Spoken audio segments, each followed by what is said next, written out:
عليكم ورحمة الله وبركاته. ازيكم يا حبايبي؟ عاملين ايه؟ يا رب تكونوا بخير. قبل ما نبتدي في وصفتنا نعطر لساننا بذكر النبي عليه افضل الصلاة والسلام. النهاردة وصفتنا الجديدة هنعمل طاجن بطاطس وصينية فراخ وملوخية خضراء وبتنجان مقلي ورز بشعرية. تعالوا بقى نشوف وصفتنا. دي بطاطس ادي مقشراها ومخرطاها حلقان، وادي الفراخ اهي، دي فراخ، ادي دي الفراخ اهي، وادي الكبد والقوانص بتاعتها، وادي الملوخيه، وادي البتنجان، وادي الخلطه اللي احنا هنضربها في الخلاط للفراخ، وادي التوم. هنعمل الفراخ هنضرب قوطه وفلفل وبصل. حبايبي ادي حبايبي غسلنا الفرخه ورصيناها ورشينا فلفل ورشينا مكعب مرقه، حطينا حته كده منه، وحطينا اهو 7 بهارات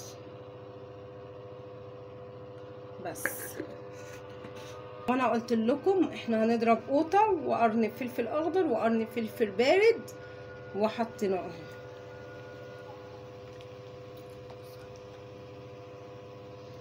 قلت لكم بصله و2 قوطه وقرن فلفل اخضر وقرن فلفل بارد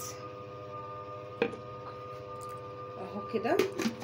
هنولع بقى ايه، هنولع البوتاجاز عليه.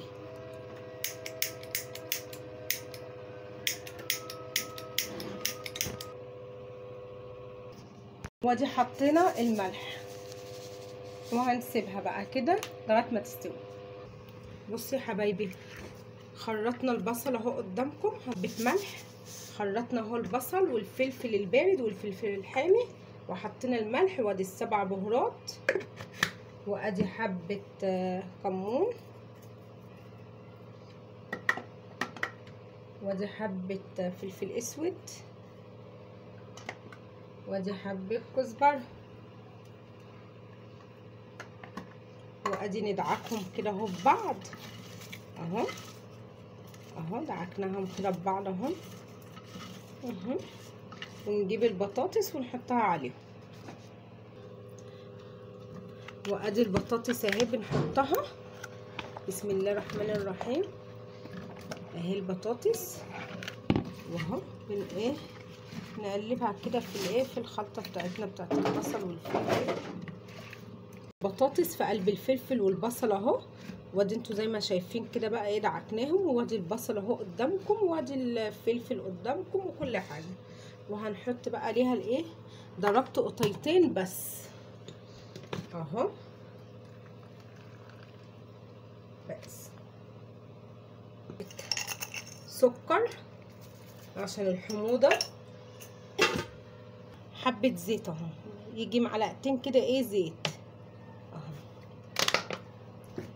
اللهم بقى دي جبنا ورق مفضد هنغطي بيه الطاجن وندخله الفرن. انت حاطه بالنمر البتاعه دي عليها ليه؟ الجزء ده مش هنعمل دلوقتي الرز مع بعض. هحط معلقتين ايه سمنه، ادي حطينا معلقتين سمنه، وهحط حبه زيت،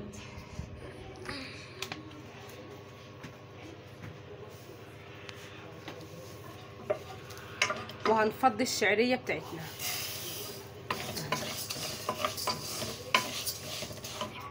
حبايبي ادي يا حبايبي حمرنا الشعريه اهي زي ما انتم شايفين لونها ذهبي، وادي ايه هنفضي الرز. بسم الله الرحمن الرحيم. وادي يا حبايبي هنفضي الرز